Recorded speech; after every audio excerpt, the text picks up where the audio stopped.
Terima kasih adik yang sudah CO. Jadi penggunanya seperti ini setelah kita hidupkan. Di sini ada tombolnya, hidupkan di tangan aja. Kita pilih suhunya dari 170 sampai 230.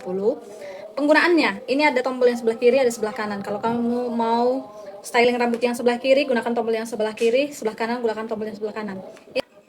Posisikan aja tangan kita di yang sebelah kiri. Udah. Ini tinggal masukkan. Oke.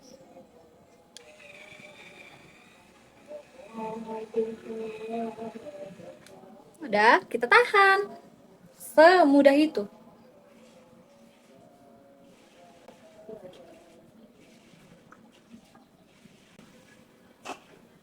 Udah selesai, kita tarik. Oke. Udah kan? Ini kita tinggal masukkan rambutnya ke sebelah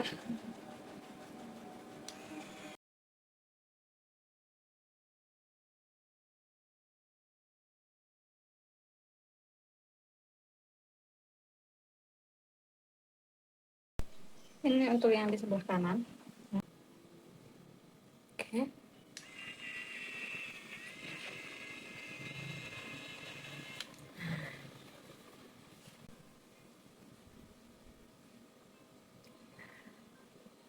Oke.